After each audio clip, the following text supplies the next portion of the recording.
My dad gave our entire fortune to my lazy brother after I built his empire, so I walked away, but made a move that flipped their world upside down. My family has owned Ryan Construction for almost 40 years. My dad, Gordon, 64, male, started it as a small residential contractor and built it into a mid-sized commercial outfit. The company's bread and butter is healthcare facilities, municipal buildings, and some high-end retail. Annual revenue was around $85 million when I was there. Growing up, I spent summers hauling lumber, cleaning job sites, and learning every aspect of the business. No special treatment. I started at the bottom like any other kid. By 16, I was doing basic framing. By 19, I was running small crews. By 25, I was managing entire projects. I literally lived and breathed that company. 80-hour weeks were standard. I missed buddies' weddings, skipped vacations, canceled dates, all for Ryan Construction. My dad's management style was old school, yelling when things went wrong, rare praise when things went right. But he knew construction inside and out, and I respected that. The crews respected him too, even if they didn't particularly like him. He built that company through sheer force of will and an insane work ethic that I inherited. My younger brother, Chris, 35, male, was different. While I was waking up at 5 in the morning for job walks, he was sleeping until noon. When I was taking night classes in construction management, he was partying through a business degree Dad paid for. He was the golden child who never had to earn a damn thing. Chris would show up at job sites in pressed khakis and spotless boots, bark a few orders he'd heard Dad use, then disappear by lunchtime. The crews mocked him behind his back, but to his face they nodded and said, "Yes, sir," because he was the boss's son. I covered for him constantly, fixed his mistakes, redid his estimates, smoothed things over with clients he'd pissed off. My mom, Isabel, was always caught in the middle. She'd make excuses for Chris while pushing me to understand. Your brother's different than you. Translation, don't expect him to work as hard as you do. Mom worked as the company's office manager until the business grew enough to hire professionals. She still came in 3 days a week to help with the books, which mostly meant she kept tabs on everything for Dad. Despite the family drama, the company was my future. I was next in line to take over when Dad retired. Everyone knew it, the employees, the clients, the competitors, everyone except Chris, apparently. I met my wife, Grace, when we were both 27. She was an architect we hired for a medical office project. Smart as hell, didn't take any crap, and could hold her own with the roughest superintendent on my crew. Our first conversation was an argument over a design change that would have added $50,000 to the budget. She won, and I was impressed enough to ask her out. We got married a year later, and 2 years after that, our son, Ethan, was born. That kid, man, he was everything. Smart, funny as hell even at 6 years old, and had this way of looking at you that made you feel like the most important person in his world. I'd come home exhausted from 14-hour days, and the second I walked in, he'd sprint full speed and launch himself into my arms. Instant reset button. Ethan loved construction sites. I'd take him to the safer ones on weekends, and he'd strut around in his little hard hat and vest, inspecting everything. The guys would sneak him candy and let him sit in the equipment. By age 5, he could name every piece of heavy machinery and knew what it was for. He'd correct people if they called a backhoe an excavator. For the first time in my life, I started questioning whether the family business was worth the insane hours. I was missing time, missing t-ball games. Grace never complained, but I could tell it was wearing on her too. She'd gone part-time at her firm to have more flexibility with Ethan while I was still grinding away 70-plus hours a week. But I kept pushing because that's what was expected. I was crushing it at work, landed 3 major hospital contracts in 2 years, expanded our civil division, and was on track to take over as president when Dad retired. The company had grown to 150 employees under my management, with another 200 to 300 subcontractors on our projects at any given time. Then came that Wednesday in April, the day the trajectory of my entire life changed.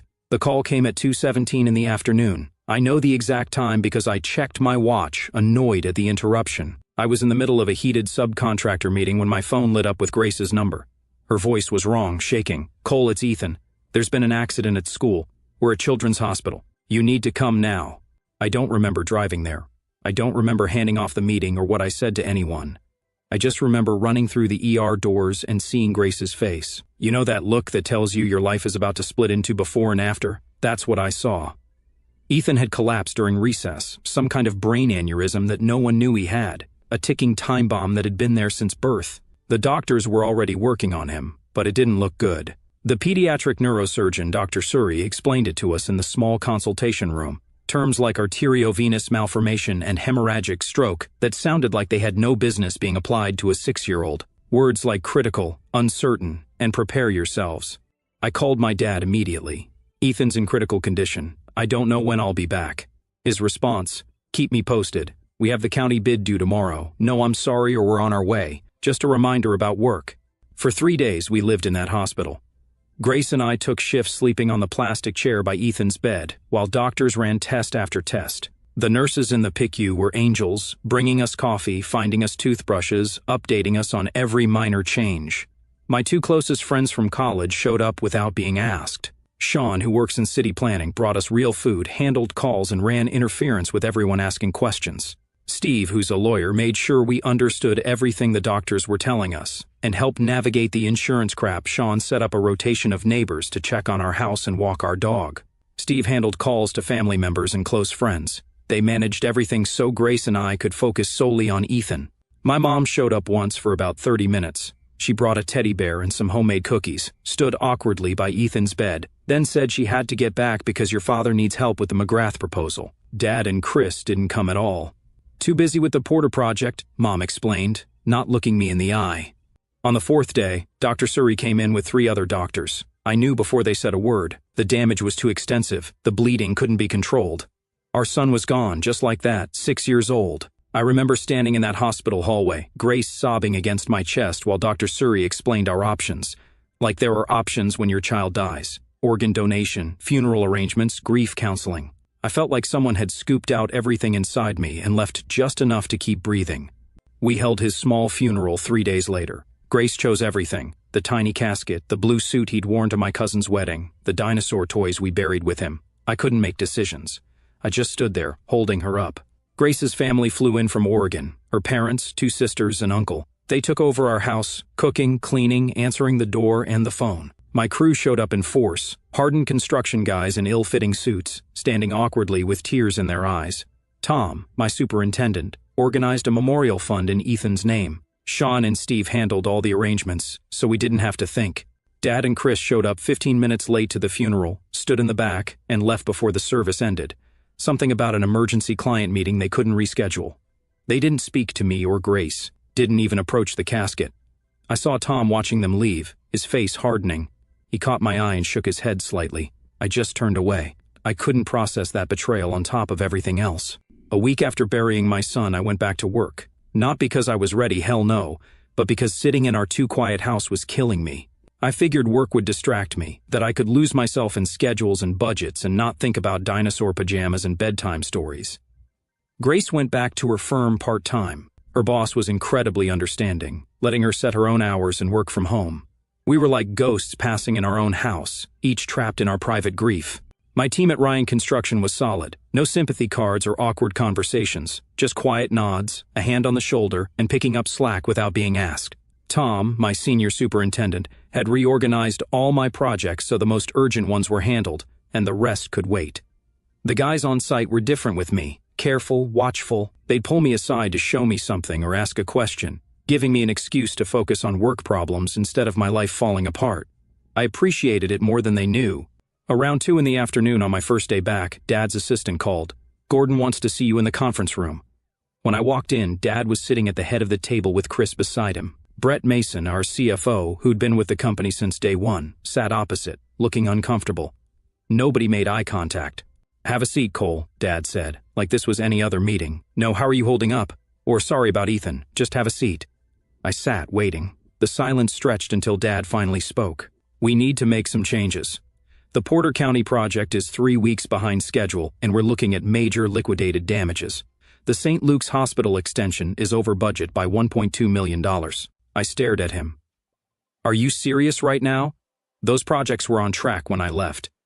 What happened in the past 10 days? Chris jumped in. Don't try to blame anyone else, Cole. These were your projects, your responsibility. Brett looked down at his notepad, saying nothing. Dad continued like I hadn't spoken. Effective immediately, you're being demoted to project manager. Chris will take over as vice president of operations. Your salary will be adjusted accordingly. The room started to spin. You're demoting me because I took time off when my son died? Business doesn't stop for personal problems, Dad said, shuffling papers. We almost lost the West Side contract while you were gone. I looked at Brett, who'd been like an uncle to me. He taught me estimating when I was still in high school. He wouldn't meet my eyes. This is bullshit, and you know it, I said. Those projects were on schedule. I checked in with Tom before I left the hospital. What did you two do in the past week? Chris smirked. Maybe if you were focused on work instead of... Dad cut him off but then delivered the killing blow himself. Your son's death is costing this company millions. Your son's death is why you're being demoted. If your son hadn't died, these projects would still be on track. The room went silent. Even Chris looked shocked at how Dad had phrased it. Brett finally spoke. Gordon, that's not... Stay out of this, Brett, Dad snapped. I sat there, blood roaring in my ears, unable to process what I just heard. My father had just blamed my dead 6-year-old for company problems that didn't exist 10 days ago. Say that again, I said, my voice quiet. Dad looked directly at me. The company comes first, always has. You used to understand that. I stood up slowly, my chair scraping loudly across the floor. My son's name was Ethan. He was 6 years old. He loved dinosaurs and could already read at a 3rd grade level. He died 4 days ago, and you couldn't even be bothered to stay through his entire funeral. I reached for my company badge and keys, setting them on the table with a finality that echoed in the quiet room. You want to know something, Dad? I've given this company everything. Missed vacations, worked 80-hour weeks, sacrificed time with my family, with my son, for this place. And it turns out the company I've been killing myself for isn't worth a single day of my son's life. I walked out without looking back. As I packed up my office, Tom appeared in the doorway. I heard, he said simply. They're making a mistake. Within an hour, word had spread. One by one, people started stopping by. Jim from estimating, Raphael from field operations, even Diane from accounting. By the end of the day, 7 key people had resigned, including Tom and Brett. Not with big dramatic speeches, just quiet, firm decisions that required no explanation. As I carried my box to the parking lot, Brett caught up with me. This isn't right, Cole. Your father's making the biggest mistake of his life, and I told him so. Those projects were fine. Chris messed with the schedules after you left, pushed deadlines up, reassigned crews, changed material orders. I wasn't surprised. Why are you telling me this? Brett looked at me, decades of loyalty warring with his sense of right and wrong. Because I've watched you grow up in this company. Because I helped your dad build this place, and I can't be part of what it's becoming. That night, I sat in Ethan's room, holding his favorite T-Rex toy, and made myself a promise. I wasn't going to just walk away. I was going to rebuild and make them regret the day they used my son's death against me. The next morning, my phone started blowing up with calls and texts. News travels fast in the construction world, especially news this juicy. By noon, I had job offers from 3 competitors and 2 former clients. Apparently, Chris had sent out an email to clients explaining my departure by hinting that I'd made critical errors on recent projects. Classic Chris move, throw me under the bus while I was still reeling from burying my kid. But it backfired spectacularly. Our clients weren't idiots. They knew who really ran those projects. One client, the CEO of Midwest Healthcare, called me directly. Cole, I got this bizarre email from your brother. What the hell is going on over there? When I told him the bare minimum, that I'd been pushed out after taking time off for my son's death, he was silent for a moment. Then, we're putting our next 3 projects on hold until this is sorted out. Your brother's not running our $20 million cancer center. No way. But one message stood out from all the others. Jack Russo, owner of Rivet Construction and my dad's biggest competitor for the past 20 years. All it said was, lunch tomorrow. The Chop House. 1 in the afternoon. Jack and I had crossed paths at industry events but never really talked. My dad hated him with a passion, claimed Jack had stolen clients years ago when they were both starting out. The rivalry was legendary in local construction circles. I figured I had nothing to lose, so I went. Jack was already there when I arrived. Tall, fit for a guy in his early 60s, salt and pepper haircut, military short. He stood to shake my hand, firm grip, direct eye contact. Thanks for coming, Cole. I heard what happened. Your old man's a real piece of work. We ordered, making small talk about industry gossip. Jack was surprisingly easy to talk to, straightforward, no BS, with a dry sense of humor that reminded me of some of my site supervisors. He knew his stuff too, asked detailed questions about material cost trends and new structural systems. Finally, Jack got to the point. I want you to come work for me. VP of Operations, full autonomy, salary that beats what you were making by 35%. And I want your guys, the ones who walked out with you. All of them. I almost choked on my water. Why? You don't know me. Not really. Jack leaned forward. I know enough. I know you turned the St. Luke's project around after the last contractor screwed it up, which happened to be me, by the way. I know your crews don't quit because you treat them like humans, not machines, and I know talent when I see it." He slid a folder across the table. Inside was a contract, already drawn up, with terms better than I expected. "Take a few days, think it over, but don't take too long. This industry moves fast." As I was leaving, Jack said one more thing. "For what it's worth, I'm sorry about your son. I lost my daughter to cancer when she was 12. Different kind of hell, but still hell. I hadn't known that about him. It explained a lot." That night, I got a surprise visitor. Brett showed up at my door. "I've got something you should see," he said, pulling out a flash drive. "Backed up before I left. Company policy, regular backups." His slight smile told me there was nothing regular about this backup. It was financial records, emails, project documentation, evidence that Chris had deliberately sabotaged my projects after I took leave. He'd reassigned key personnel, delayed material deliveries, and made impossible promises to clients. Brett sighed. "Your dad's been talking about retirement. Everyone assumed you'd take over, but Chris has been in his ear. This was their chance to push you out. They've been planning it for months, just needed the right opportunity." The emails went back 6 months. Chris complaining to Dad that I had too much control, Dad agreeing they needed to realign leadership. They'd been plotting to demote me long before Ethan died. I stored the flash drive in my safe, not for revenge, for protection. If they tried to blame failures on me, I had proof. 3 days later, I called Jack and accepted his offer, with one condition: I wanted to build my own team from scratch. He agreed without hesitation. Within a month, I had moved into my new office at Rivet. The view was better, the coffee stronger, and the weight on my shoulders somehow lighter despite everything. Grace noticed it too, said it was the first time in years she'd seen me come home without that tight look around my eyes. Jack was true to his word. Full autonomy, no micromanaging, resources when I needed them. My team, the 7 who'd walked out with me, slotted into their new roles like they'd been there for years. Tom took over field operations, implementing a new quality control system that cut our rework by 40%. Raphael, who'd been underutilized at Ryan, revolutionized our tech infrastructure. Jim from estimating brought his entire client database with him. Perfectly legal, he'd built those relationships himself. Brett didn't come with us. Too old to start over, he claimed, but he consulted behind the scenes, helping us navigate the transition. He knew where all the bodies were buried at Ryan Construction, which projects were in trouble, which clients were unhappy, which subcontractors were looking for better partners. The first big test came 3 months in. The city announced bids for the new convention center expansion, a $40 million project, the kind that makes or breaks companies our size. Both Rivet and Ryan Construction were on the short list, along with 2 national firms. I knew my dad would pull out all the stops. This project would be his legacy.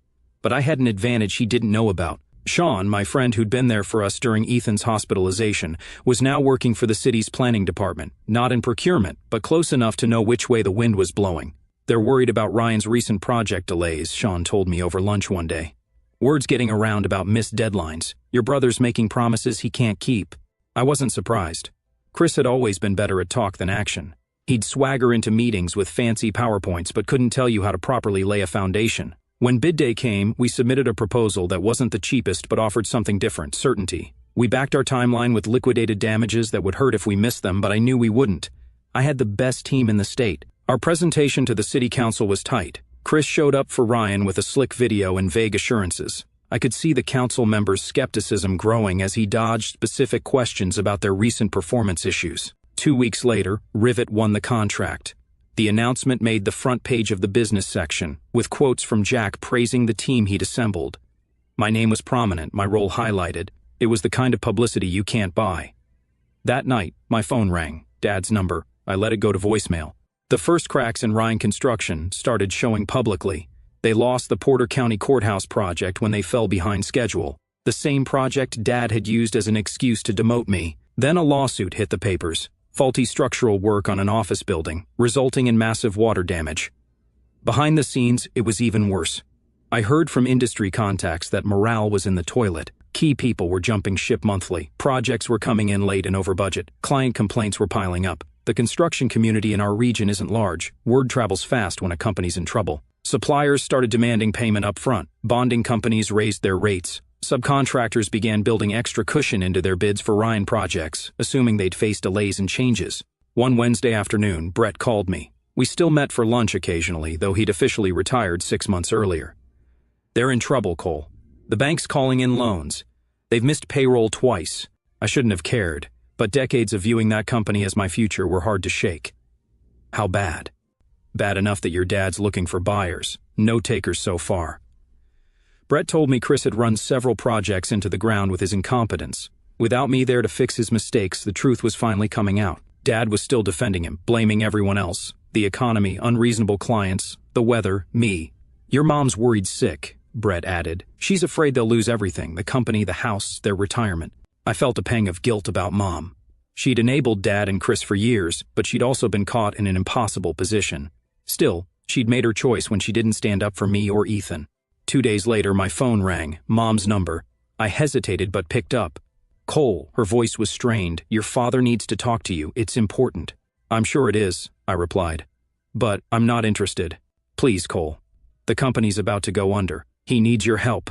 I laughed. Couldn't help it. The company that fired me when my son died, that company, he made a mistake. We all did. Please, just talk to him. I agreed to a meeting, neutral territory, a coffee shop downtown. I told Grace where I was going, and she just nodded. We were doing better these days, slowly rebuilding our life together.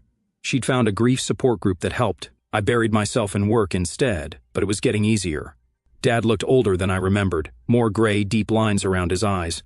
Chris wasn't with him, interestingly enough. He got straight to the point.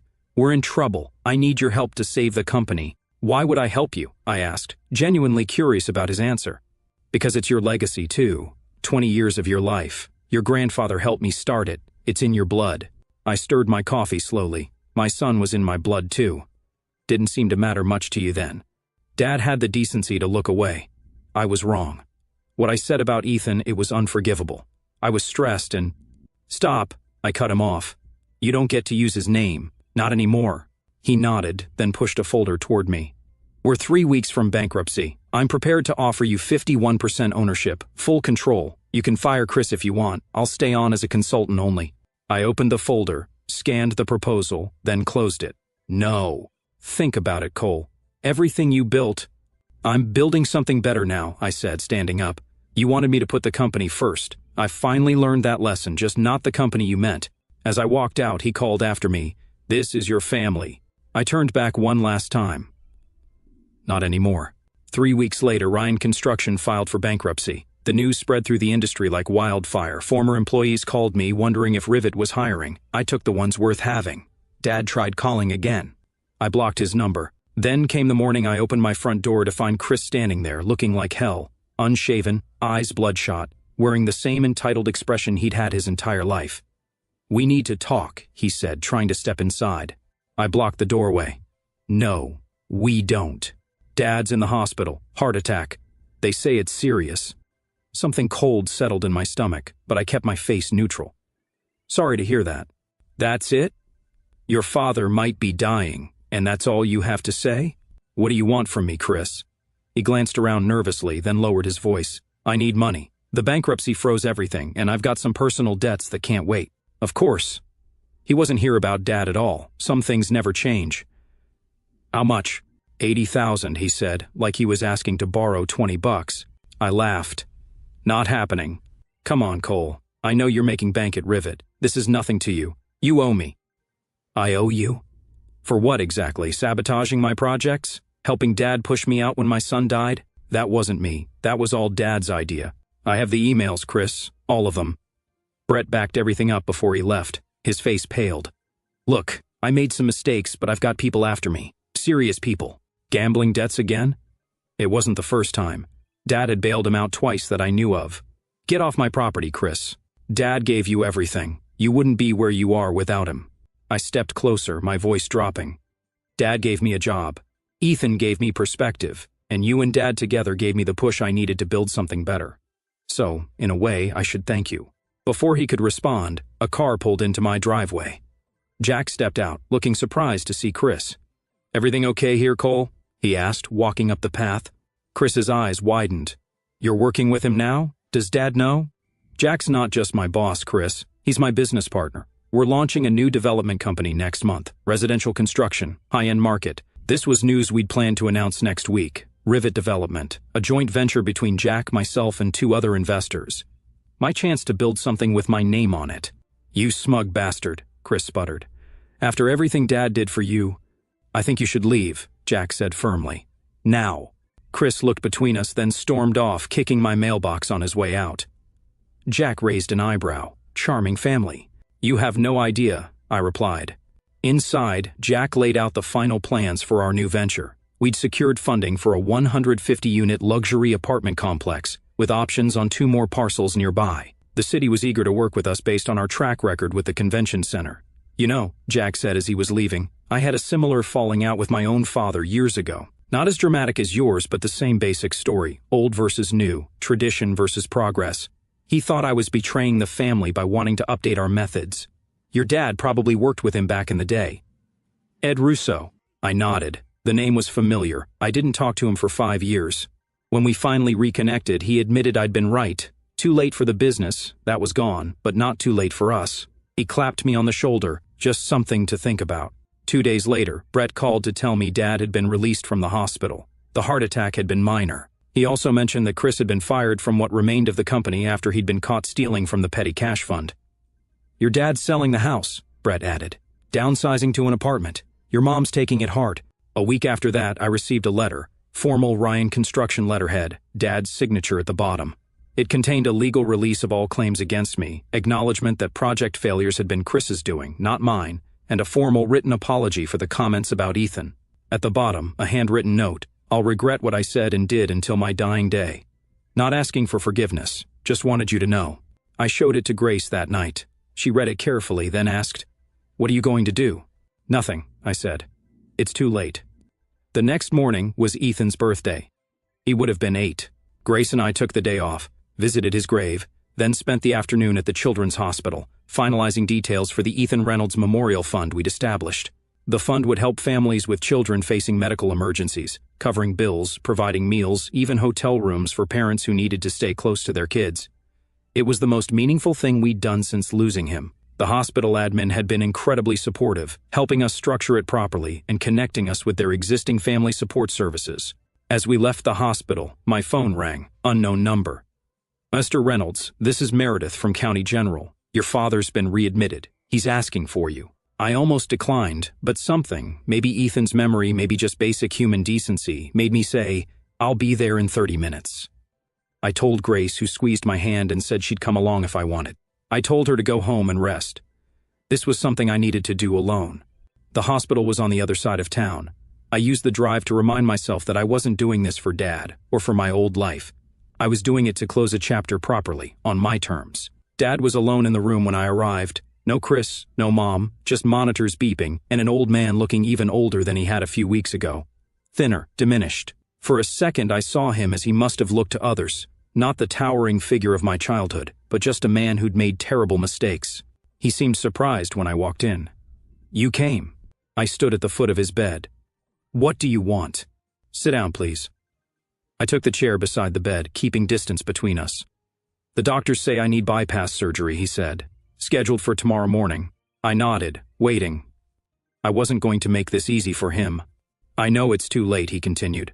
What I said about Ethan, there's no taking that back. For the first time, he seemed genuinely remorseful, not just sorry for himself or the situation he'd created. I've spent my life building something I thought was important, he said slowly. Turns out I was destroying the only things that actually mattered. I didn't fill the silence. This was his moment to speak, not mine. The monitors beeped steadily, marking time between us. I saw the announcement about Rivet Development, he said. The apartment complex. It looks like an impressive project. I just nodded. Your grandfather used to say I had my priorities backward, too focused on the business, not enough on the people. He was right. His eyes were tired, bloodshot. I wanted Ryan Construction to be my legacy. I thought I was building it for you and Chris. Turns out, I was just building it for myself.